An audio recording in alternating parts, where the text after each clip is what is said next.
Third time's a charm. Okay, this message is pretty important, and it's following my previous video. A lot of us don't realize that we have power within ourselves. We tend to think that all of the power source comes from outside energies. Not the case. Not the case. You ask any true magician. Now, I say true, and what I mean is somebody that knows their power. A true magician will tell you that to be a witch or to be a sorcerer, magician, whatever, you have to have the mindset of an alchemist.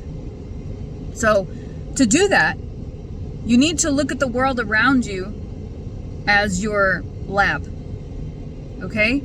Now, just because you have an assistant in that lab doesn't mean that that assistant needs to be worshipped. Okay? Doesn't mean that that assistant is above you because they helped you create a certain compound. Okay? They are allies. In this existence, we have to kind of see ourselves as like grains of sand on a beach, or drops of water in an ocean, or particles, even atoms within that particle, within that drop, within that ocean, within that universe. But we tend to notice a beautiful balance therein. But does one particle worship a droplet? No. They just know that that's part of their chemical makeup, and it's to be utilized. Think like an alchemist. Remember, without that alchemist, nothing can change. So you can say that God is a great alchemist. We'll get into that later at some point when I'm ready to talk about it, but I stray from the point. Remember that you have power within yourself. I will cite 2 examples for you. Mother's intuition. Fathers have it too. Or just men, just women, just anybody has intuition. They know I should not drive up on the expressway right now, later to find out there was a car accident. They know I'm not going to walk down that back alley. Well, why? Because patterns. Or because they have an inner sense that something is going to happen. And a lot of times they're right. It's okay, no harm, no foul if they're wrong. But we know about intuition, but we can't scientifically prove it. Okay?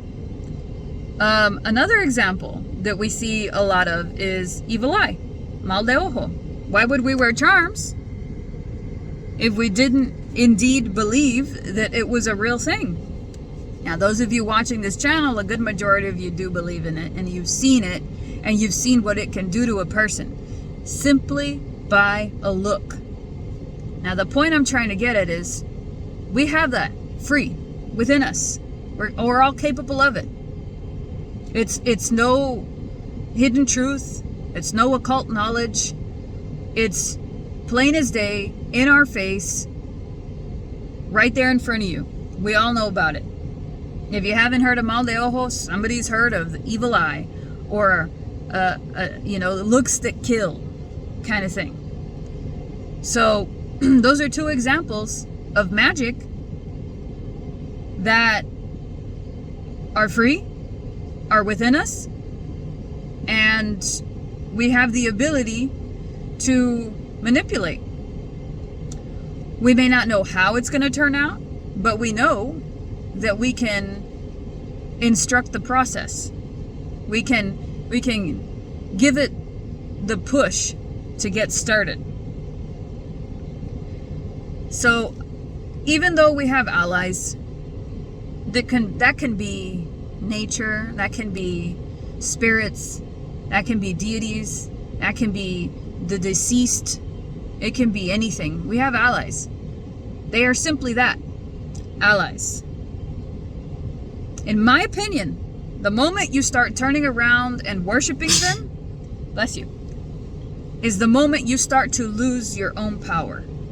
You forget, I am the one that conducts this symphony. I am the one that determines the next step. I have control at least over that. But we forget that we have power. Okay? We forget that we are not just some peon. We are not just some powerless creature that can be manipulated at every turn. We are just as powerful as the next living conscious being, as the next entity, if you will, just in a different way.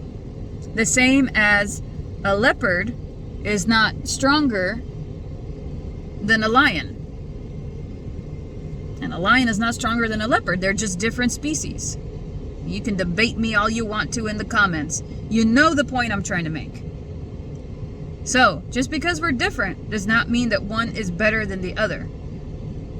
If you ever watched the Mothman Prophecies, where Richard Gere is interviewing the author about the Mothman, and he asks him, how does the Mothman know? How does the Mothman have the ability to have this prophecy about these towns falling into shambles? And the way he describes it, the author, is that the Mothman stands at an aerial view. It's not that he knows more, it's just the fact that he has the ability to see it from further away. That's it. Now, I'm not saying that to be egotistical and say that, well, we're the better race of everything. No, I'm saying that we are a chain. We are a blip on the radar. We are part of a web. So we utilize everything we can possibly utilize around us. But the moment that we put something above us is when we lose our true sense of power. And then we make ourselves into this nothingness that can't function, that can't create, that can't perform without the helping hand of somebody else doing all the work for us. We need to do the work for ourselves too. We need to remember also that not everything requires a magical solution. Sometimes you have to do the work yourself, physically, mentally, emotionally. You have to do the work sometimes. You have to take responsibility. You have to be the one that makes the change sometimes. Remember you. Don't forget you. Don't put yourself in a position to where you're constantly just a peon. Remember what you're capable of. I know people that can do amazing things without one single tool. And even without allies. They can just do it with their own power. They don't need stones. They don't need candles. They don't need incense. They don't need herbs. They don't need waters. They don't need baths. They don't need oils. They don't need spirits. They don't need the dead. They don't need nothing but themselves. And I've seen them do amazing things. So don't forget that you can do that too. Don't forget, within you is still that spark, that divine existence.